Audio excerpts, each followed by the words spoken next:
तर्को प्रतिष्ठ श्रुतयो विभिन्ना मुनि नैकस्य वचः प्रमाणम तत्वं निहितं गुहायां महाजनोएन गता सपंथा। तर्क स्वयं में अप्रतिष्ठित होते हैं, अर्थात एकाध वस्तु को सिद्ध करने के लिए हमने कोई तर्क पेश किया, उसी तर्क से विरुद्ध वस्तु भी सिद्ध हो सकती है। समझ में आया? तो तर्क स्वयं में अप्रतिष्ठित होता है। ठीक है, जैसे हमने तर्क दिया सांसारी जीव लौटकर, सांसारी जीव जो मुक्ति को प्राप्त हुआ है वो लौटकर पुनः संसार में नहीं आता। जैसे मक्खन घी रूप परिणमित हुआ, अब उसको अन्य रूप उसका करके दिखाओ, संभव नहीं है। हो गया तर्क, इससे सिद्ध हुआ मोक्ष जाने के बाद कोई संसार में नहीं आएगा। ठीक है, अभी सामने वाला ये बोलता है ऐसा नहीं है साहब, मोक्ष के बाद पुनः संसार में आ सकता है, बचाने के लिए ऊपर से आते रहते हैं। यदा यदा ही धर्मस्य ग्लानिर्भवतु भारत, आएंगे वे। अरे तर्क ये है, जैसे दूध से मावा बनता है, मावा से फिर से दूध बनता है। दूध पाउडर से नहीं क्या बनता, बनता रहता है। दूध से ही दूध पाउडर बनी, दूध पाउडर से ही फिर से दूध बना। ये तर्क है हमारा। तर्क स्वयं में अप्रतिष्ठित होता है। समझ में आया? उससे कैसे किसी सत्यता का निर्णय होगा? नहीं होगा। और कोई मुनि एक थोड़ी है जिसका वचन प्रमाण किया जा सकता है। ये ऐसा कहते हैं, वे वैसा कहते हैं, वे वैसा कहते हैं, वे वैसा कहते हैं। और तत्व तो कोई गुप्त वस्तु है, वो वैसे पकड़ में नहीं आती। इसलिए अच्छाई तो इसी में है कि आप तो जो चल रहा है सो चलने दो। ये कौन कहता है? जिसको धर्म के प्रति उपेक्षा भाव है, जिसको अपने कल्याण की भावना नहीं है, अनध्यवसाय वाला।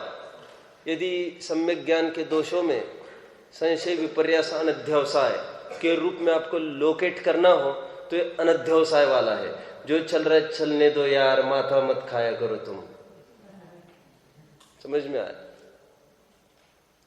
बहुत ही कम लोग होते हैं इसलिए जो कुछ प्रचलित स्तर से ऊपर उठकर सोचते हैं,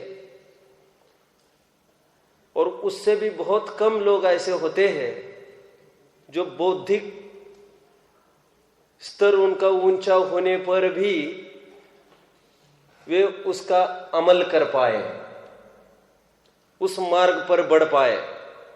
और बहुत ही कम लोग ऐसे होते हैं जो उस पर बढ़ने पर भी कंटिन्यूटी, परसिस्टेंसी बनाए रखे। आप समझ गए? तो प्रारंभ तो वैसे कर दे और कंटिन्यूटी ज्यादा नहीं हो, थोड़ी सी प्रतिकूलता आई, हट गए पीछे। गुरुदेव इसके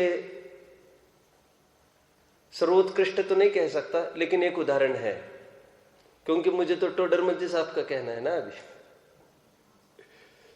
टोडरमल जी साहब भी ऐसे जीव थे जो लीग से हटकर आज तक जो रूढ़ी विपरीत परंपराएं, धर्म के नाम पर आडंबर चल रहा था, एकदम उन्होंने अपनी बुद्धि से निर्णय करके उस पंथ से हटे और चलते रहे।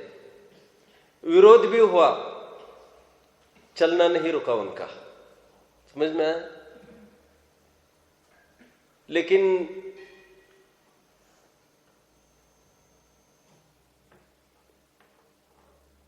सफलता इसलिए हुई कि आज उस मार्ग पर हम लोग बढ़ रहे हैं।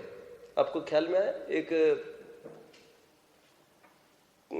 महाराणा प्रताप की है, अमर सिंह की है, किसकी है? आप लोग तो बताएंगे मुझे। यह धूल रंग लाएगी, नहीं सुना आपने? वो उन्होंने युद्ध के बीच में वो धूल उड़ा दी थी, वो सामने वाले शत्रु को भागने के लिए। तुम भाग जाओ, तुम अपनी जान बचाओ। तो हमने पाठ पढ़ा था, 4th 5th में था, हिंदी में ही था नाटक के रूप में, यह धूल भी रंग लाएगी। तो मैं कभी कभी ये सोचता हूँ, ये बहुत जो बलिदान किया, शहीद हुए टोडरमल जी, वो निश्चित तौर पर रंग लाया है। उनका मरना नहीं, उनका जो साहित्य है, जो उन्होंने नया प्रमेय हमको दिया,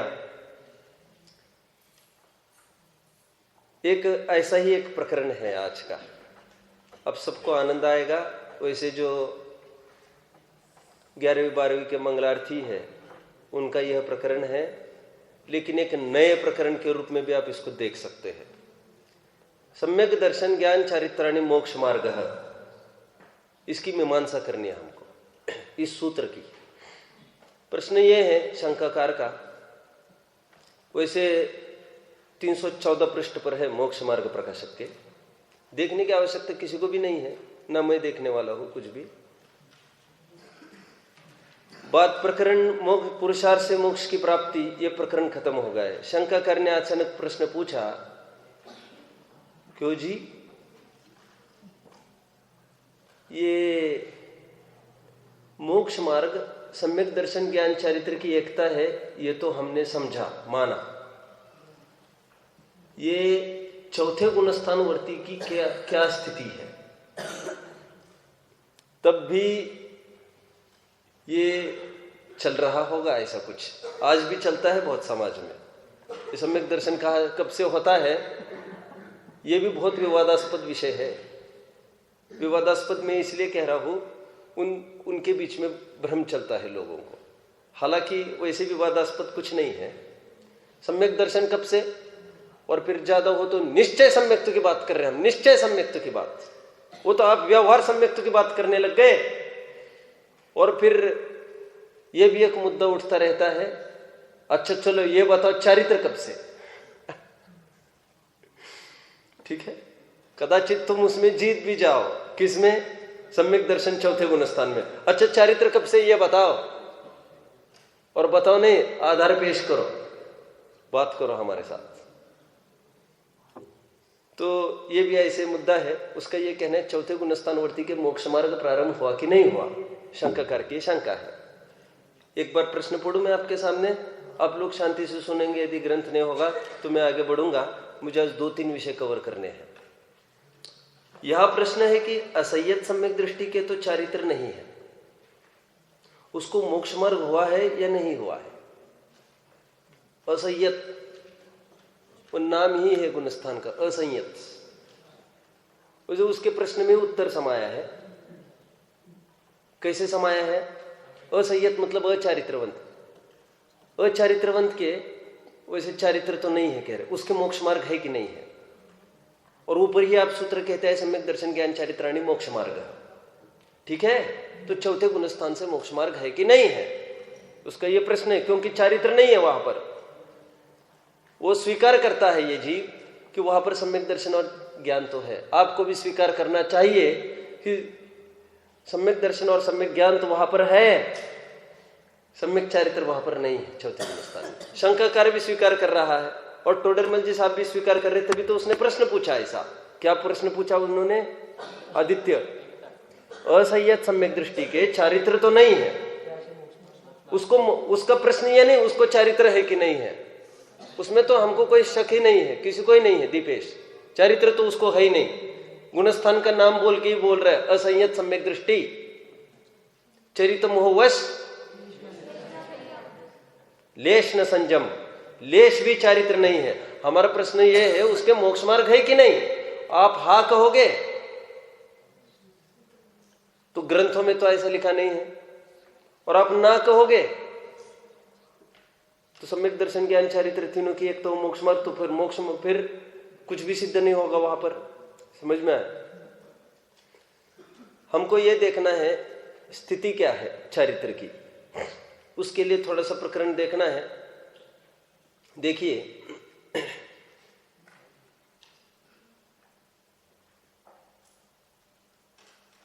चौथे गुण 6 ढाल में आपने लाइन पढ़ी होगी, द्विविध संग बिन शुद्धो उपयोगी मुनि उत्तम निज ध्यानी,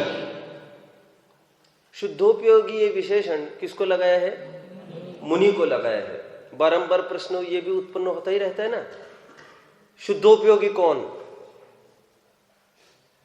और आप आचार्यों की भाषा में दिखाओ, क्योंकि टोडरमल जी साहब ने रहस्यपूर्ण चिट्ठी में तो लिखा है स्पष्ट ही खुलकर, यहां पर भी आएगा 9वें अध्याय में, ऐसा शुद्धोपयोग कौन गुण स्थान में होता है?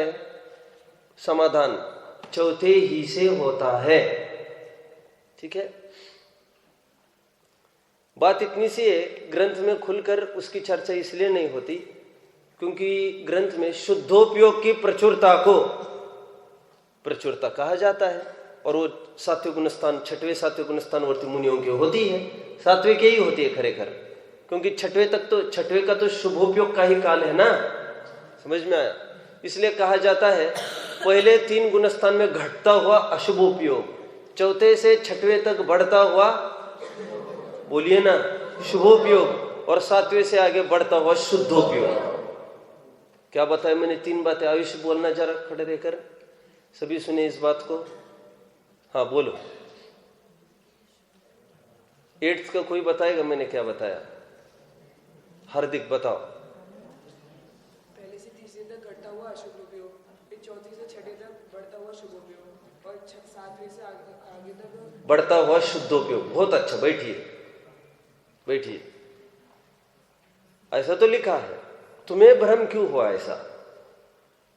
क्योंकि चौथे से छठवें तक बढ़ता हुआ शुभोपयोग कहा, तो शुद्धोपयोग की तो बात ही नहीं की इसमें। नहीं, ये तो ये कहना चाहते हैं 7वें से आगे बढ़ता हुआ शुद्धोपयोग, मतलब 7वें से आगे शुभोपयोग नहीं होगा, कहना तो ये चाहते हैं। वो उससे पहले शुद्धोपयोग नहीं होगा, ये थोड़ी कहना चाहते हैं। ये समझ में आया? अपने खूब लिया है, सब जगह लिया है ये। एक तो ये बात हो गई।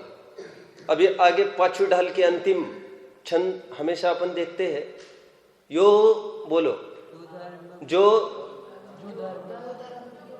जो ने भाव मोह क्या है? जो भाव मोहते न्यारे, दृग ज्ञान व्रतादिक सारे, यो धर्म मुनिन करी धरिये। अब तिनकी कर्तुत उचरिये, ये तो उत्थानिका है। उत्थानिका समझते हो ना? एक नोट करना कि हम आगामी गाथा में क्या बोलेंगे, हम आगामी ढाल में क्या बोलेंगे, उत्थानिका लिख दी। तिनकी कर्तुत उचरिये, हम उनके बारे में बोलते हैं। अभी 6वीं ढाल प्रारंभ हुई। मैं आपका ध्यान आकर्षित करना चाहता हूं, ये सम्यक दर्शन ज्ञान चारित्रवंत जीव कौन है? यो धर्म मुनिन करी धरिये, ऐसा धर्म मुनियों के होता है। कौन सा? अभी बोले ना, जो भाव मोहते न्यारे, दृग ज्ञान व्रतादिक सारे। दर्शन ज्ञान चारित्र किनके होता है? यो धर्म मुनिन करी धरिये। मैं तो पहले 6 ढाल के आधार से आपको बोलूं तो फिर मैं बात को आगे रखूंगा। ठीक है, एक प्रकार से समीक्षात्मक ही अपनी स्टडी चलेगी, काफी सारे आधार दूंगा, आप बुद्धि को सजग रखो। चलिए 6वीं ढाल में। अभी तक हमने सकल संयम बोला, अब हम कुछ स्वरूपाचरण बोलेंगे। लाइन कौन बोलेगा? खड़े रहकर, खड़े रहकर बोलिए, बोलिए अर्पित। क्या बात है? पूरी नहीं आती तो फिर आधी बोल दो तुम, आज और कोई किसी को मैं देखूंगा। और बोलो ना जितने आते हैं, एक जन तो बोलो, बोलो बोलो रोहन। एक जन बोला बस, एक मंगलार्थी। सौम्य नहीं आता ये, आपको कंठपाठ भी होना चाहिए, मैं हमेशा कहता हूँ। अभी तो योजना भी है ना अपनी, अप्रैल में जो कार्यक्रम, वो इनाम बांटने के लिए ही है क्या? बस कि दिखावे का काम है, क्या है? आप स्वयं क्यों नहीं करते कुछ? बैठो। कंठ की विद्या, अंट के दाम, समय पड़ने पर आवे काम। ये अपने कंठ की विद्या है, अपनी निजी पूंजी है ये। कोई आकर हमें संबोधन देवे प्रतिकूल परिस्थिति में, इसकी आवश्यकता क्यों भाषित हो हमको? समझ में आ गया? हमारा कंठ ही ग्रंथ हो जाए, समस्त ग्रंथ हो जाए, तो सुस्थित हो, दुस्थित हो, पवित्र हो, अपवित्र हो, सदा काल बिन सुमरई सुमरेंगे। बिना बोले ही बोलते ही रहेंगे। कहाँ तक आए हम? अभी अभी इन्होंने बोला लाइन, यो सकल संयम अब सुनिए स्वरूपाचरण अब। अभी तक हमने सकल संयम की चर्चा की है। कहाँ तक? सकल संयम कहाँ पर होता है दीपेश? सकल संयम 6वें में। और अब किसकी चर्चा करना चाहते हैं? स्वरूपाचरण चारित्र की अभी चर्चा करना चाहेंगे हम। तो क्या इससे पहले होता नहीं है क्या? प्रश्न समझ में आ रहे हैं ना सबको? ये बहुचर्चित विषय है सब। अब स्वरूपाचरण देखो, आचार्य ने ऐसा लिखा, आचार्य ने ऐसा लिखा, प्रवचन सार में ऐसे लिखा 13वीं गाथा में, ऐसे श्रवण ही शुद्धोपयोगी है। मैं 6 डाला से हटकर अब प्रवचन सार में आ गया हूं, ग्रंथ के थोड़े कुछ आधार। ऐसे श्रवण ही शुद्धोपयोगी है, 13वीं गाथा मूल। तो प्रश्न बारंबार यह उत्पन्न होता है, शुद्धोपयोग कब से? शुद्धोपयोग कब से? शुद्धोपयोग का अर्थ अनुभूति होता है, ठीक है। समय सार की टीका लिखते समय ऐसा लिखा कि चतुर्थ गुणस्थानवर्ती राम आदि तथा पंचम गुणस्थानवर्ती जीव ये आत्मानुभवी है थे। आत्मानुभव का ही अर्थ क्या होता है? अरे शुद्धोपयोग होता है कि नहीं होता है? अब फिर कोई शुद्धोपयोग के शब्दों में सुनना चाहे तो उसको सीधी बात नहीं मिल सकती जनागम में। ये समझ में आता है क्या? ये बात कही। अभी बात यह है, चौथे गुणस्थान को मोक्ष मार्गी कहेंगे कि नहीं कहेंगे? अभी तो चारित्र की मीमांसा की है हमने काफी। ये मैंने क्या सिद्ध करने का प्रयास किया है कि जगह जगह वर्णन चारित्र के रूप में वो 6वें 7वें से ही आएगा, उससे पहले नहीं ही आ सकता। चारित्र और गुणस्थान का ही नाम क्या है? चौथे, असंयत सम्यक दृष्टि, अचरित मोह वश्लेष न संयम। बोला ना मैंने? अभी प्रश्न तो दूसरा ही है, वहां से मोक्ष मार्ग है कि नहीं ये बताओ हमको, बोलिए। और क्वेश्चन समझ गया मैं? बोलो, आपको क्वेश्चन है? अरे हाँ ना, बोलो ना भाई। ऐसा आपने कहा था चौथे गुणस्थान में स्वरूपाचरण शायद होता है। हाँ, तो फिर उसको मैंने अभी तक ये बोला ही नहीं। आपने कहा था ना उससे पहले भी होता है 6वें से, तो फिर चौथे गुणस्थान में अविरति क्यों कहेंगे? बैठे, चौथे गुणस्थान की अविरति ही है, 5वें की देश विरति है और 6वें की सकल व्रति है। नो इंद्रियेषु विरदा, इंद्रियों से विरक्त नहीं, और त्रस्थावर की जीव का भी त्यागी नहीं है। 12 प्रकार की अविरति उसकी चल रही है। तो फिर स्वरूपाचरण चौथे से ही होता है, ऐसा गोपाल दास जी ने क्यों लिखा? गोपाल दास जी का एक आधार है हमारे पास। स्वरूपाचरण चारित्र क्यों लिखा? और एक अष्टपौड़ में भी एक कथन आता रहता है, कौन सा? कि चौथे गुणस्थान में भी चारित्र नहीं है, ऐसा नहीं समझना। सम्यक्त्वाचरण चारित्र लगा लेना। चारित्र 2 प्रकार का, सम्यक्त्वाचरण, संयमाचरण। संयमाचरण फिर 2 प्रकार का, देश संयमाचरण और सकल संयमाचरण। फिर यथाख्यात भी लगाओ, आगे चलेगा। अब मैं कुछ तर्क रखूं आपके सामने, आप सोचने को बाध्य हो जाएंगे। चौथे में आपने स्वरूपाचरण चारित्र क्यों कहा? क्यों कहा? क्या हेतु? कोई दो भाई हेतु मुझे। ऋषभ बोलो भाई। आप सब आपका नाम लेते कर्णन योग में।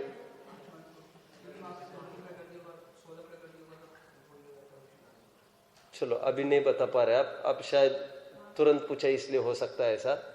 संकल्प आप बता पाएंगे? स्वरूपाचरण चारित्र किस बल पर कहते हैं हम चौथे में? शास्त्रीय कोई बात बताओ ना भाई, बोलो। अमन बोलो, बोलो सौम्य। 6 महीने बैठो, कोई नहीं बोल सकता। अनंत अनुबंधी का अनुदय हो गया है। इस तरफ से हम बोलते हैं ना स्वरूपाचरण चारित्र। कितने जन को बात पकड़ में आ रही है? ये कितने सिंपल लॉजिक था। कहा 6 महीने 4 महीने में उलझ रहे तुम लोग। अभी सुनिए आगे। अभी मैंने एक बात कही थी, तर्को प्रतिष्ठ श्रुतयो। अब मैं प्रश्न पूछता हूं, क्यों जी? तीसरे गुणस्थान में अनंत अनुबंधी का उदय है? तो सामने वाला क्या बोल सकता है? वहां पर भी स्वरूपाचरण चारित्र बोलो। तर्क है ना, अब काट के दिखाओ। ये बोलो मत कोई, अभी अभी बोलो मत। आप लोगों को तो मैंने पढ़ा है ना, तुम चुप रहो ना भैया। 8th वालों को 2-3 दिन पहले विषय लिया है मैंने। अनंतानुबंधी तीसरे में नहीं, वहां पर स्वरूपाचरण कहेंगे क्या? आपने तर्क क्या दिया? अनंतानुबंधी का अनुदय। 1 सिचुएशन 2, अब जानते हो पहले गुणस्थान में भी अनंतानुबंधी का उदय न हो, ऐसा कभी हो सकता है क्या? 8th वालों को छोड़कर 11th 12th वालों को प्रश्न है मेरा, अनंतानुबंधी का उदय न हो, बोलो।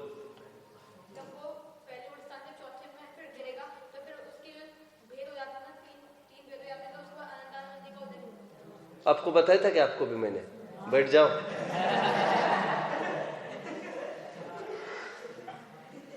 इलेवेंथ 12th वालों के पास कोई उत्तर है? 10th वालों के पास कोई उत्तर है? सुनिए सुनिए, यही है बोल रहे ऋषभ। ठीक है ठीक है। सुनो, देखिए क्या बात है ऋषभ, बैठना है यहां, आ जाओ तुम यहां पर। छोटों को अवसर दे दिया, बोल वात्सल्य अंग का निर्वाह चल रहा है। अच्छा है, होना चाहिए, ऐसे ही होना चाहिए। सुनो सुनो, ए संकल्प तेरा क्या है पीछे? तुम चुप रहा करो भाई। अभी दूसरी सिचुएशन देखिए, जब अनंतानुबंधी की विसंयोजना होती है। विसंयोजना कब होती है अनंतानुबंधी की? या तो क्षयिक सम्यक्त होना हो या तो द्वितीयोपशम सम्यक्त होना हो। अनंतानुबंधी की विसंयोजना करके कहां पर होती है? चौथे में, 5वें में, 6वें में, 7वें में, कहीं भी हो सकती है। उसकी विसंयोजना हुई, अन्य प्रकृति रूप परिणमित हुई, अप्रत्यक्षण और प्रत्यक्षण संचलन। अभी एकदम मिथ्यात्व को उदय आया, स्ट्रोक, औपशमिक सम्यक्तों को मिथ्यात्व को उदय आ सकता है कि नहीं आ सकता? बिल्कुल आ सकता है। द्वितीयोपशम सम्यक्त वाले को मान के चलो मिथ्यात्व को उदय आए, सीधा पहले में आएगा, और पहले में आएगा ना, अनंतानुबंधी का उदय तुरंत नहीं आता, क्योंकि वो विसंयोजित हो गई है, उसको आने में थोड़ा देर लगती है, एक अवली टाइम लगता है। तो उस एक अवली में अनंतानुबंधी का उदय नहीं है तो तर्क बोलो, तो उतने समय के लिए वहां पर भी आप स्वरूपाचरण चारित्र बोलो ना। अनंतानुबंधी के अनुदय से आपने स्वरूपाचरण चारित्र कैसे बोला? तो फिर उसमें साधारण बात इतनी सी है, सम्यक साथे ज्ञान होए। 2 बातें अपन वहां पर भी बोलते हैं, मिथ्या ज्ञान और मिथ्या चारित्र को कहते हुए मिथ्या दर्शन से युक्त की बात है, और इसलिए यहां पर क्या बोलेंगे, यह सम्यक दर्शन से युक्त की बात है। इसलिए एक प्रॉपर नाम है जिनागम में इसके लिए, अचारित्र। चौथे गुणस्थान तक की समस्त स्थितियों को अचारित्र बोलेंगे, सम्यक चारित्र अभी नहीं बोल सकेंगे। और यदि ज्यादा ही जोर लगाए, दोनों में से कहीं ना कहीं आपको टिक करना ही करना है, तो फिर हम सम्यक चारित्र को कर देंगे। ये समझ में आया? चारित्रवंत क्यों नहीं कहते चौथे को? क्योंकि उसकी अभिव्यक्ति बाहर में कुछ नहीं हुई है अभी, और 96,000 रानियों को रखने वाले को हम ब्रह्मचारी कहेंगे तो ये शोभा नहीं देगा। आप समझते हो? और बोलो, चक्र चलाने वाले को, अपने भाई के ऊपर हम उत्तम क्षमा का धारी कहेंगे तो लोक विरुद्ध हो जाएगा। आप समझते हो? मैं निषेध नहीं कर रहा हूं उसके उत्तम ब्रह्मचर्य का, ना उत्तम क्षमा आदि का निषेध कर रहा हूं। मैं तो कह रहा हूं यह सब है, लेकिन यह अध्यात्म ने देखा था। चरणन योग ये सब कुछ नहीं देखता। चरणन योग लोक की परंपरा को सुरक्षित करता है। वो तो कह रहे मिथ्या दृष्टि हो भले ही चलेगा, मुनि द्रव्यलिंगी हो, उनको तो हम ब्रह्मचारी महाव्रती ठोक ठोक कर कहेंगे। समझ में आ गया? डंके की चोट हम कहेंगे ये ब्रह्मचारी महाव्रती है, ये ब्रह्मचारी प्रतिमा जिन्होंने ली है, ब्रह्मचर्य से जो रहते हैं, भेष में है, ये ब्रह्मचारी है साहब। भले भी मिथ्यात्व में हो चलेगा, ये बहुत क्षमाशील है, उनको कहेंगे चलेगा। लेकिन चतुर्थ गुण स्थानवर्ती हो और शादी करे तो उसको ब्रह्मचारी हम नहीं कह सकते। समझ गए आप? हमने अभी देखा था, एक 8वें अध्याय में एक विवक्षा दी थी, वहां पर बताएगा कोई 11th-12th में से, उपवास करने वाले को तो तपस्वी कहा, भले वो मिथ्यात्व में बैठा हो, और ध्यान तपस्वी उसको कहा, और जो आत्म ध्यान करता हो उसको तपस्वी नहीं कहा जाता। क्यों? लोक परंपरा चरणन्योग की ऐसी ही स्वीकृति है, चरणन्योग ऐसा ही मानता है। ठीक है, मैं थोड़ा टोडरमल जी साहब को भी पढ़ूंगा और भी कुछ 1-2 आधार में दूंगा। मैं पहले एक छंद भी पढ़ता हूं उससे पहले। ये उत्तर पुराण का एक छंद है मेरे पास, गुणभद्राचार्य का, जिसको चाहिए वो बाद में मेरे से ले सकता है। समेतमेव सम्यक्त्व ज्ञानाभ्याम चरितम मतम। अर्थ कोई बताने का प्रयास करेगा? संस्कृत सीधी है। समेतमेव सम्यक्त्व ज्ञानाभ्याम चरितम मतम।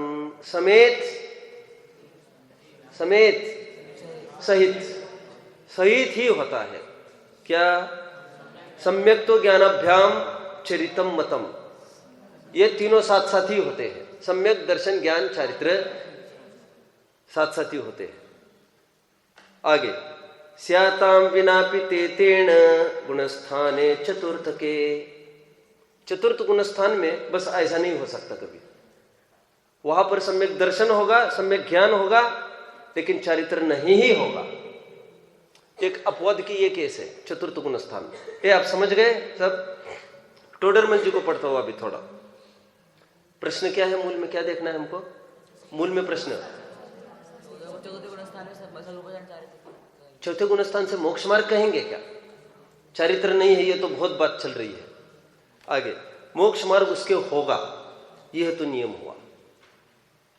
पहले तो बहुत ठोस रूप से एक बात कही उन्होंने, मोक्ष मार्ग तो उसके होगा। ठीक है।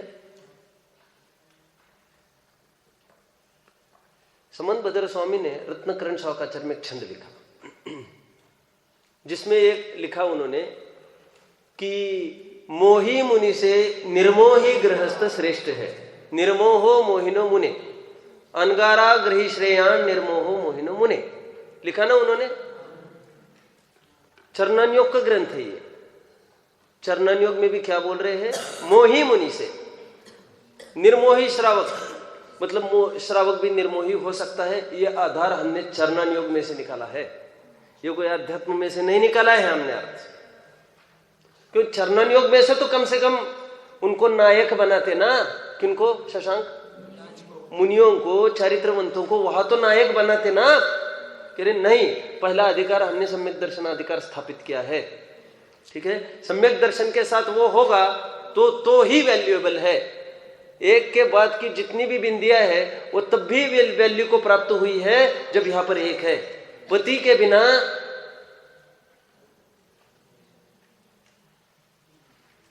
विधवा का क्या है?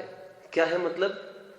सब कुछ भरा है घर में, पूरा समृद्धि है, साम्राज्य है, सफेद साड़ी पहनती है, वो इसका प्रतीक है, रुचने लायक अभी कहीं नहीं है। और पति होता है तो बहुत सजने का भाव होता है, और पति नहीं होता है तो बिल्कुल सजने का भाव नहीं होता। आप समझ रहे मेरी बात को? क्योंकि मूल वस्तु नहीं है। अब बाकी क्या? कहां तक आए हम? क्या बोला मैंने? आधार क्या दिया? हाँ, कह रहे मोक्ष मार्ग उसके होगा, यह तो नियम हुआ। आगे सुनिए सब। इसलिए उपचार से इसके मोक्ष मार्ग हुआ, यह भी कहते हैं। अभी क्या बोल रहे? मोक्ष मार्ग हुआ, यह तो नियम है। और तुरंत अभी स्याही भी नहीं सूखी है। स्याही समझते हो? अभी तो लिखा ही नहीं है, और आगे की बस अभी कोमाई में बात कर रहे हैं, फुल स्टॉप भी नहीं चढ़ा है, और तुरंत आगे क्या बोल रहे हैं? इसलिए उपचार से इसके मोक्ष मार्ग हुआ भी कहते हैं। उपचार। आगे, परमार से सम्यक चारित्र होने पर ही मोक्ष मार्ग होता है। मोक्ष मार्ग कब से प्रारंभ होता है? शाद्वाद शैली का अनुकरण कर रही है, लेकिन बात इतनी सी है, ज्यादा जोर मोक्ष मार्ग के प्रारंभ का कहां पर है? कहां पर है? सम्यक चारित्रवंतों को। और वो सम्यक चारित्र कब होगा? अभी देखो, परमार्थ से सम्यक चारित्र होने पर ही मोक्ष मार्ग होगा, मतलब टोडरमल जी सम्यक चारित्र नहीं कह रहे चौथे को। ये आपको, this is for your kind information. आप समझ गए? मैंने हमेशा एक उदाहरण बात कहता हूं, अकलंक स्वामी ने राजवार्तिक में लिखा है, सम्यक दर्शन ज्ञान होने पर सम्यक चारित्र भजनीय है। भजनीय है, हो भी सकता है, नहीं भी हो सकता है। एक उदाहरण दिया थोड़े दिन पहले 10वीं वालों को। क्या उदाहरण दिया? भजन मतलब वो वाला भजन नहीं लेना, यहां पर मृदंग ताल वाला। भजनीय हो भी सकता, नहीं भी। एक उदाहरण क्या दिया था थोड़े दिन पहले मनन? पत्तों के छेदन का। मैंने कहा था, देखो कैसा उदाहरण दिया आचार्य ने। पत्ते रखे एक पर एक, बाइंडिंग ले लो इसकी बाइंडिंग, और हम कहते हैं सुई लाओ थोड़ी सी, ज्यादा मजबूत होनी चाहिए, एक साथ छेद दूं मैं सबको। तो प्रश्न ये पूछा उन्होंने, तुमने एक साथ छेदा? हाँ बिल्कुल। 100 पत्तों के एक साथ छेदा? हाँ बिल्कुल छेदा। गौर से विचार करो, एक साथ नहीं छेदा है।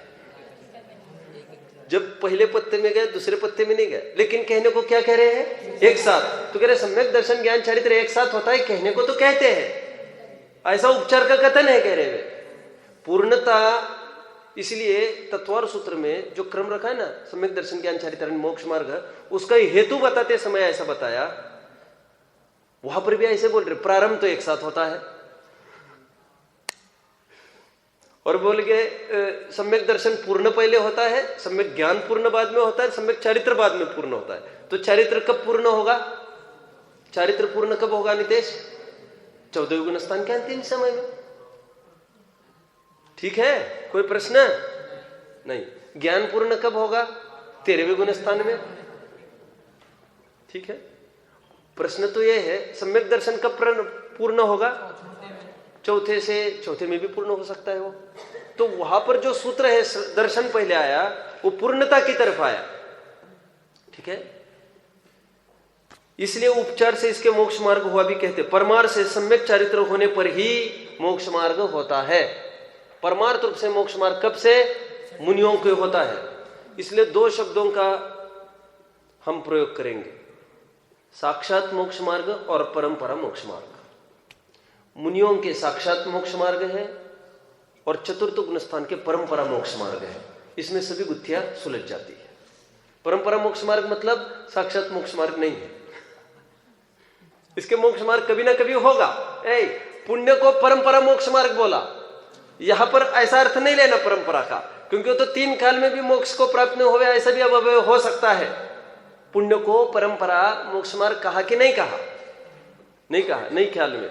अरे मैं हमेशा एक बात उदाहरण देता हूं आपको, पंचास्तिकाय का समापन का। अब हम देवशास्त्र गुरु को परंपरा मोक्ष मार्ग सिद्ध करते हैं। एक गाथा की उत्थानिकाय क्या? अब हम देवशास्त्र गुरु की भक्ति को परंपरा मोक्ष मार्ग सिद्ध करते हैं। और आगामी गाथा की उत्थानिका क्या बनाई? अब हम देवशास्त्र गुरु की भक्ति को मोक्ष मार्ग में बोलो अंतराय सिद्ध करते हैं। परंपरा मतलब साक्षात नहीं है ऐसा लगाना। तो वो तो टोटली पुण्य को जो परंपरा मोक्ष मार्ग कहा, वो तो कुछ भी नहीं कह सकते उसका। लेकिन जो चौथे गुणस्थान को परंपरा मोक्ष मार्ग कह रहे हैं, वो भावी नैगम नय से अर्धपुद्गल परिवर्तन के अंदर वो मुक्ति को तो प्राप्त होगा ही। इसमें मजबूती है चौथे गुणस्थान को मोक्ष मार्ग कहना। ठीक है, उदाहरण दिया टोडरमल जी साहब ने। मैं बोलूं पहले फिर यहां से पढ़ूंगा।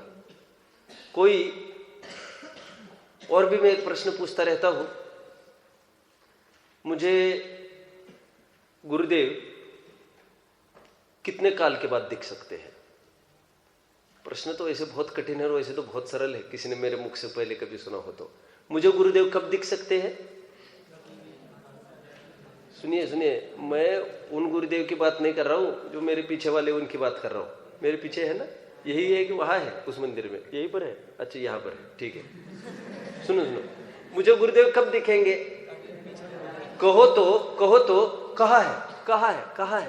देखो अनंत काल व्यतीत होगा। और दिशा मोड़ो तो कितना देर लगेगी? तो कितने कितना टाइम लगेगा, तुम काल में पूछो मत हमको, तुम तो हमको पहले विधि पूछो, क्योंकि ऐसे तो अनंत काल नहीं दिखेंगे, और ऐसे करो तो वो तो ऐसे करो करते ही दिख रहे हैं। तो दिशा विमुख होते हुए भी कितना काल है ये नहीं पूछना हमको, वो तो असीम काल। इसलिए मैं हमेशा कहता हूं कि गंतव्य से विमुख जीव जितनी तेजी से दौड़ता है उतने शीघ्र अतिशीघ्र वो गंतव्य से दूर अति दूर चलता जाता है। समझ में आया? दिशा निर्धारण कितना महत्वपूर्ण है। लोक में इसलिए भी कहते हैं ना नीतिकार, दिशा यथार्थ हुए बिना दशा यथार्थ नहीं हो सकती। मैं पहले भी कहता था, आपने कभी गौर किया होगा, पिछले साल बोला था शायद, if I get 16 hours to cut a tree, I will spend 12 hours in sharpening my axe. यदि मुझे 16 घंटे दिए जाते हैं पेड़ को तोड़ने के लिए, अभी यहां पर अहिंसा वाला प्रकरण नहीं चल रहा है भाई, मुझे नहीं पकड़ना, तो मैं 12 घंटे पहले तो कुल्हाड़ी को धार करूंगा। क्यों? ऐसे तो अनंत काल तुम करते चलो, ऐसे थोड़ी, उसको धार धार करो तो 100 सुनार की 1 लोहार की। परम क्या पैनी, कैसी छैनी चाहिए? परम क्या है वो लाइन? परम पैनी चाहिए, पैनी। मैं क्यों बता रहा हूं इतना सारा, क्या प्रकरण चल रहा है अपना, क्या बोल रहा था मैं? टोडरमल जी साहब को उदाहरण समझाना है। टोडरमल जी साहब ये कह रहे हैं, कह रहे आज तक की जो विमुख मुद्रा थी वो आज सन्मुख हो गई। सन्मुख और विमुख तो समझते हो, टुवर्ड्स, सन्मुख।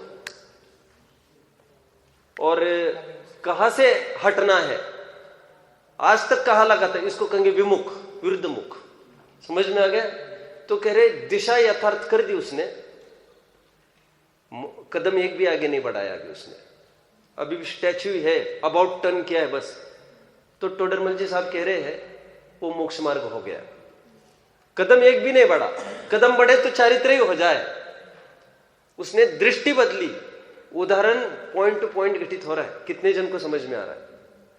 उसकी दृष्टि में जो था, दृष्टि का विषय बदला, कदम एक भी कहां बदला उसका, वो तो जहां है वही है।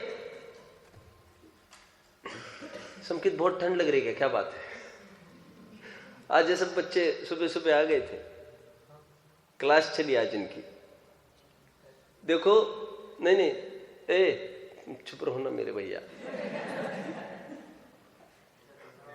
तुम थोड़ा उनको आगे बढ़ने दो ना। अभी अभी तो तुम कह रहे थे आगे बढ़ने दो, ये बोल रहे कल इन्होंने छुट्टी ली ना, इसीलिए। इससे तो इनकी पनिशमेंट सिद्ध हो जाएगी। चलो, उदाहरण समझ में आया? स्वर्णिम क्या दिया? देखो मैं यहां से पढ़ता हूं। किसी पुरुष को किसी नगर चलने का निश्चय हुआ। जैसे किसी पुरुष को किसी नगर, किसी पुरुष को किसी नगर, ये शैली समझ में आती है आपको? मैं हमेशा कहता हूं, जह नाम कोई पुरुष हो, किसी नाम का कोई राजा। ठीक है, गंगाराम मंगाराम क्यों बोलते बैठेंगे यहां पर? कितना समय खराब होएगा उसमें। तो फिर तुम पूछोगे कौन गंगाराम? चलो देखिए, जैसे किसी पुरुष को किसी नगर चलने का निश्चय हुआ, इसलिए उसको व्यवहार से ऐसा भी कहते हैं कि यह उस मार्ग को चला है। कहते ना, मैं अगले साल जा रहा हूं लंदन, जा रहा हूं। अपने 8वें अध्याय में ये खोलकर देखा था, आपको याद आ रहा है? उसको अभी कहना। समझ में आता है क्या? उसको भावी नैगम्य में उदाहरण बताओ, भावी नैगम्य का। एक जन भावी नैगम्य पढ़ा, क्या उदाहरण दिया था वहां पर? अच्छा, वो दे रहे आप, ठीक है। मैं, हाँ वो तो है ही। मैं अभी वो लेके जा रहा है हथियार, और वो कह रहा है मैं प्रस्थ लेने जा रहा हूं। वो हथियार लेके जा रहा है, लकड़ी काटेगा और उसका प्रस्थ बनाएगा। प्रस्थ इज अ टाइप ऑफ कमंडल, समझो, कोई भी चीज समझो।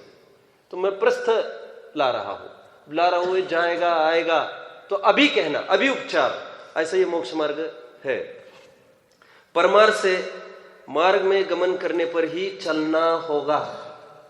उसी प्रकार असंयत सम्यक दृष्टि को वितराग भाव रूप मोक्ष मार्ग का श्रद्धान हुआ है। कितना तोल मोल के बोल रहे हैं, कितना बिल्कुल टू द पॉइंट। फिर से, वितराग भाव रूप मोक्ष मार्ग का श्रद्धान हुआ है, इसीलिए उसको उपचार से मोक्ष मार्गी कहते हैं। परमार से वितराग भाव रूप परिणमित होने पर ही मोक्ष मार्ग होगा। चरित्र उसी को कहेंगे जो बाहर से दिखे। मैं हमेशा एक बात कहता हूं ना, जादू तो वो है जो सिर पर चढ़कर बोले। बाहर से दिखनी चाहिए ना वो चीज, अभिव्यक्ति होनी चाहिए। तुम क्यों हंस रहे हो? तुम्हें आनंद आ रहा है इसलिए कि मेरी मजाक उड़ा रहे हो इसलिए?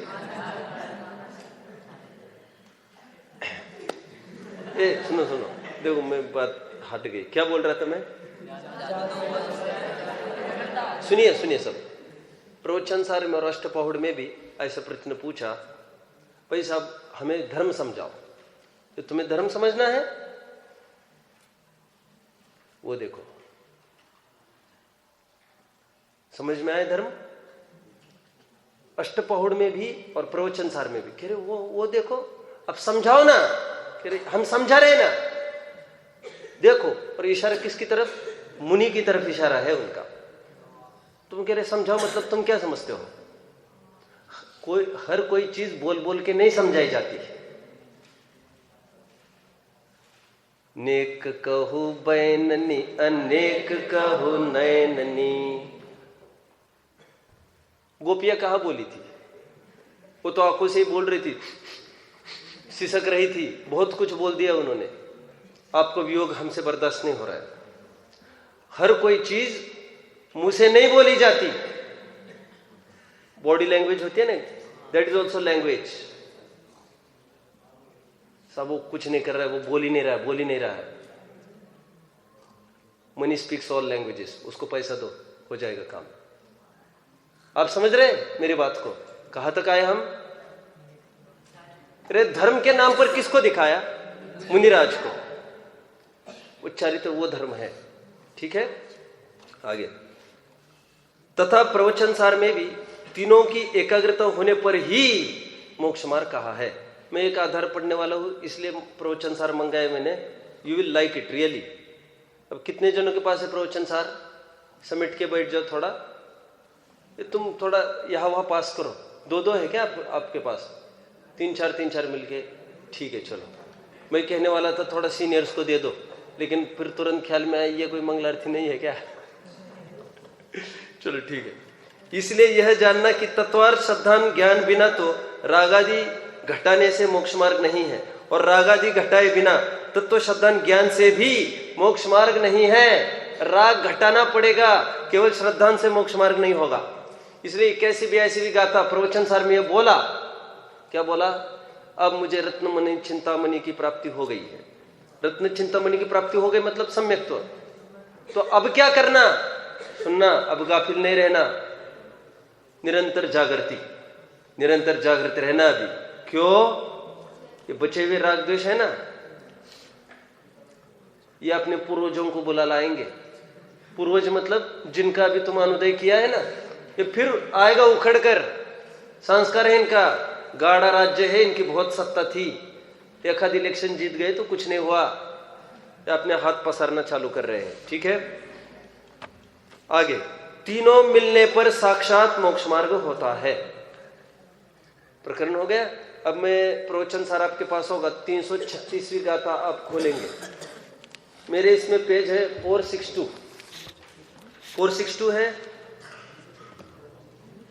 पेज। टीका, प्रवचन सार की टीका। मैं संस्कृत पढ़ूंगा, आप लोग सब समझ जाएंगे। मैं अर्थ पूछूंगा आपको संस्कृत का। देवेश नहीं दिख रहा है, क्या बात है? अच्छा ठीक है, मैं पढ़ू अंतिम लाइन संस्कृत की।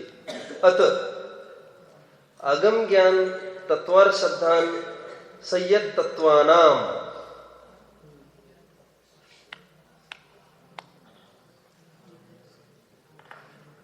योगपद योगपद्यस्य एव मोक्ष मार्गत्वम नियम्येत।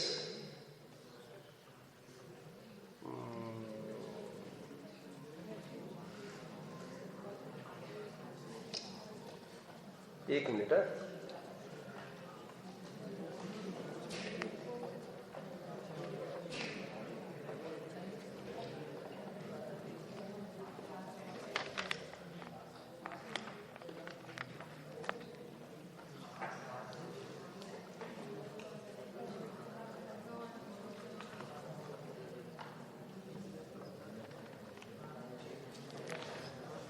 चलिए देखिए इसी लाइन का अर्थ नीचे लिखा ही है।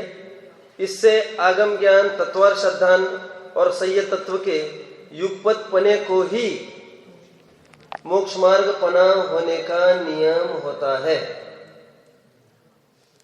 237 की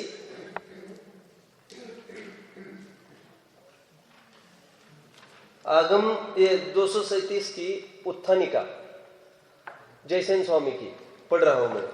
अथ मिल रहा है आपको?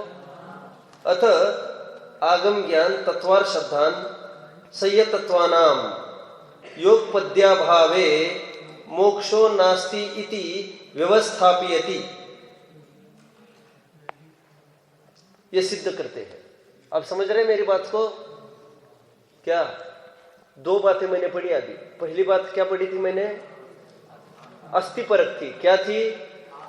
आगम ज्ञान, तत्वार श्रद्धान और सह्य तत्व के युगपत पने को ही मोक्ष मार्ग होने का नियम है। यहां पर भी है वैसे। एक मिनट, इसकी उत्थानिका पढ़ते हैं। अथ 237 की उत्थानिका। अब अमृतचंद्र देव को पढ़ो। कोई पढ़ेगा क्या? देवेश पढ़ो। फिर से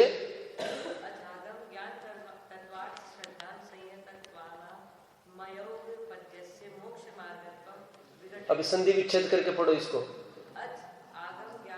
अथ आगम ज्ञान, तत्वार श्रद्धान, सह्य तत्वानाम। सुनिए, ये राइट अप्रोच मिल गया। बैठिए सब। अब थोड़ा सा 5 मिनट है और किसी के पास 2-3 मिनट। वैसे तो मुझे ही वाइंड अप करना था। मैं महत्वपूर्ण बात बताऊंगा। देखिए अब गौर से देखना पड़ेगा आपको। यहां पर सह्य तत्वानाम कैसे लिखा है? सिर्फल ग्रंथ है? ग्रंथ नहीं है वहां पर। अभी वैसे काम चलो, तुम बाद में दिखाऊंगा। सब देखो जो देख सकते हैं। यहां पर क्या लिखा है? अनितेश आपके पास है ग्रंथ? सौम्य है? दीपेश के पास नहीं है क्या? ठीक है। देखो यहां पर यह लिखा सह्य तत्वानाम कैसे लिखा है। देखिए ऊपर बिंदी चढ़ा दी ना। आ गया कि नहीं समझ में?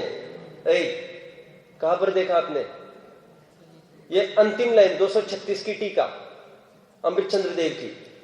236 की टीका अंतिम लाइन अमृतचंद्र देव क्या लिख रहे?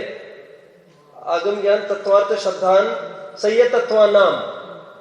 नाम के लिए बिंदु ऊपर चढ़ा दी कि नहीं? अभी यहां पर देखिए ज्ञान, तत्वार श्रद्धान, सह्य तत्वानाम। ये बिना बिंदी का म लिख दिया। ये समझ में आ रहा है सबको?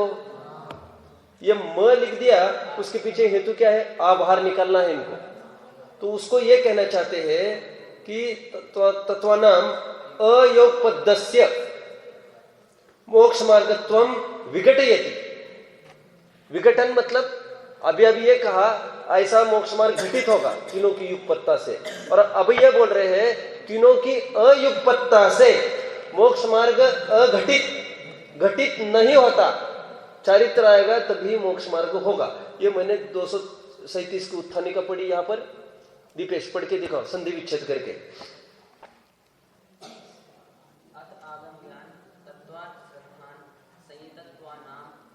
सह्य तत्वानाम